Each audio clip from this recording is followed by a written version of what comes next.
Devocionais a Bíblia toda em um ano. Hoje, Gênesis capítulo 28 ao capítulo 31. Neste trecho, nós novamente damos um salto temporal. Após falarmos sobre o tempo do nascimento de Jacó e também nascimento de Esaú, até o grande conflito entre eles, quando Jacó engana o seu pai para roubar a bênção de Esaú, nós agora percorreremos mais um longo período da história. Veremos um salto de 20 anos nessa história, que é detalhado nesses 4 capítulos, capítulos 28 a 31 de Gênesis. A passagem inicia com a fuga de Jacó. Jacó, após enganar o seu irmão, continuando aquele conflito que encerra o capítulo 27, quando Esaú deseja matar Jacó, Jacó é enviado para Padã-Arã, a fim de procurar uma esposa para si. O texto destaca novamente a bênção de Isaac a Jacó, repetindo a bênção do Senhor para que fosse fecundo, multiplicasse, para que o Senhor desse a Jacó a bênção de Abraão. Isaac, então, confirma a bênção, confirma a continuidade da aliança de Deus, iniciada em Abraão, estendida até Isaac e agora passada a Jacó, e envia Jacó em busca de uma esposa, de uma mulher que desse sequência a essa herança dada a Jacó. Por outro lado, logo no início do capítulo 28, nós vemos a posição oposta de Esaú. Esaú, sabendo que Isaac havia abençoado a Jacó, o seu irmão, e o enviado a Padã-Arã, sabendo que Jacó havia obedecido seu pai, sabendo que o seu pai, Isaac, não via com bons olhos as filhas de Canaã, Esaú decide aumentar a dor dos seus pais. Assim como já havia se casado com 2 mulheres dos heteus, agora se casa com a filha do povo de Ismael, dando mais uma dor de cabeça para os seus pais. Esaú se mostra um homem totalmente duro de coração e que procura a todo custo trazer dores, infligir dor aos seus pais. Nesta fuga de Jacó, nós vemos o encontro de Jacó com Deus. Jacó, que até então só havia falado do Senhor de forma totalmente negligente, utilizando o nome do Senhor para enganar o seu pai, agora tem um encontro com o Deus de Abraão, o seu pai, o Deus de Isaac. E agora o Senhor aparece a Jacó em sonho.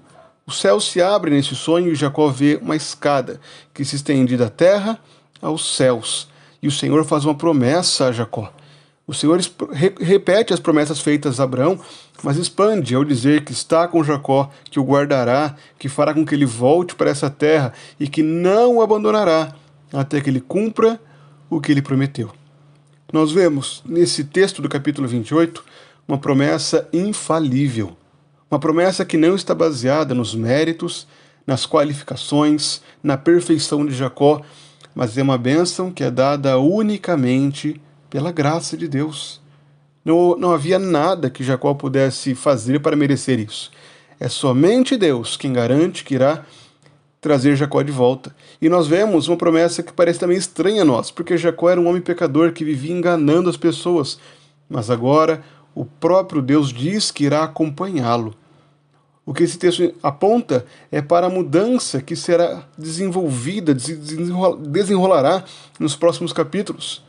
O capítulo de número 29 mostra Jacó chegando à terra de Padã-Arã, encontrando-se com Raquel, a sua esposa, e se encantando por ela. Jacó depois é enganado por Labão, ele recebe a Lia ao invés de Raquel após o seu tempo de trabalho, e ele então exige de Labão a sua recompensa, exige Raquel, e continua trabalhando pelo período de mais 7 anos por Raquel, embora a receba após uma semana do casamento com Lia. Só que esse casamento entre Raquel e Jacó, entre Lia e Jacó, nós vemos o mal que há no casamento fora do plano de Deus.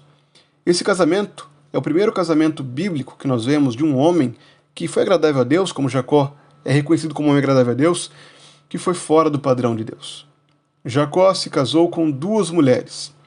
E esse casamento, não com uma mulher, mas com duas, fugindo do padrão monogâmico de um homem e uma mulher, deixando seu pai e sua mãe, traz maldição e problemas a Jacó. Nesse casamento, com Raquel e com Lia, com duas irmãs, há uma competição constante, há um mal constante, onde essas mulheres chegam ao ponto de utilizar o próprio presente dos filhos como uma mercadoria para trocar o marido, como acontece no capítulo 30, onde Raquel exige as mandráguas que Rúben traz à sua mãe Lia, e Lia aceita com a recompensa, com a troca de receber a Jacó naquela noite e ter relações com ele. Nós vemos um caso de prostituição, uma troca monetária para que elas pudessem decidir quem ficaria com Jacó naquela noite. Nós vemos então um mal que trouxe nesse tipo de relação, uma relação que não refletia totalmente aquilo que Deus deseja no casamento. Mas ainda assim Deus abençoa. Novamente, com a sua graça, o Senhor trabalha nesse lar e faz com que Jacó tenha filhos. Abençoa esse lar, multiplica, dá crescimento, a fim de que a sua promessa de uma descendência numerosa, de uma herança santa, de um sacerdócio real, como será apontado mais para frente, fosse cumprido. O Senhor então abençoa Jacó. Mas Jacó continua tendo conflitos, a ponto de precisar fugir de Labão, porque nessa negociação pelos bens de Labão, Jacó acaba sendo agora odiado por Labão e por seus filhos. Labão faz uma aliança e, apesar da tentativa de enganar a Jacó, levando para longe os rebanhos, ainda assim o Senhor abençoa a Jacó. Os rebanhos multiplicam, Jacó enriquece, e isso traz ira a Labão. E Jacó então decide fugir, voltar para Canaã, voltar para a região onde vivia, voltar para cumprir o voto feito em Betel no capítulo 28. Mas Labão segue o seu encalço cheio de ira, de ódio, até que o Senhor intervém e livra Jacó desse ataque de Labão. Nesse trecho, em que procuramos resumir bastante a história, devido à quantidade de detalhes e conteúdo que há nisso, nós podemos aprender muitas lições. Para aqueles que são solteiros e procuram um casamento, é necessário lembrarmos do cuidado que existia, mostrado por Abraão, mostrado agora de novo por Isaac, em que seus filhos se casassem na aliança. Por mais que é verdade, o povo de Abraão, o povo de Isaac, a sua família que vivia em Padarã, não eram crentes, há sim um zelo para que esses homens, tanto Isaac fez isso, como agora acontece com Jacó, se casassem com aqueles que faziam parte da aliança, e não com aquele povo de deuses estranhos, como o povo de Canaã, não um povo que trazia mal para o seu lar, como Esaú fez ao casar-se com as mulheres dos heteus, e também com essa filha de Ismael, com essa ismaelita. O Senhor deseja que os seus filhos se casem dentro da aliança. Além disso, uma outra aplicação é sermos motivados pela promessa de Deus feita a Jacó e que também se estende ao povo de Deus. Deus promete que estaria com Jacó, que o guardaria, que ele mesmo estaria com Jacó e o acompanharia até cumprir a sua promessa.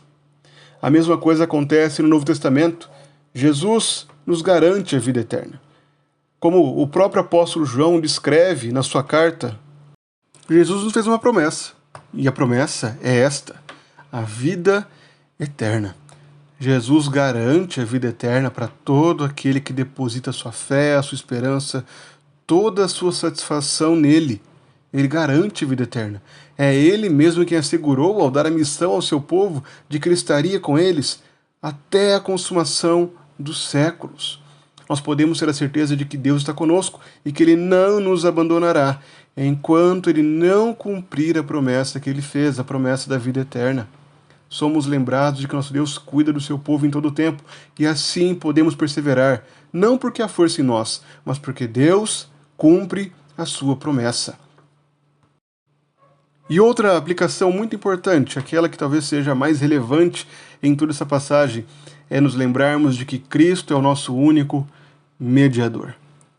No seu sonho, Jacó vê a escada que liga a terra ao céu.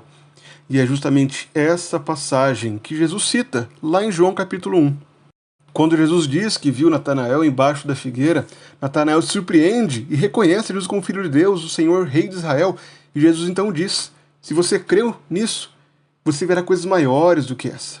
você verá o céu aberto e os anjos de Deus subindo e descendo sobre o Filho do Homem. Cristo é o nosso único mediador. É o único caminho para os céus. Não se esqueça disso. Não há nenhum tipo de forma de termos comunhão com Deus, a não ser através de Cristo. Não há ninguém que possa mediar Deus e os homens e Deus, a não ser Cristo Jesus, o homem,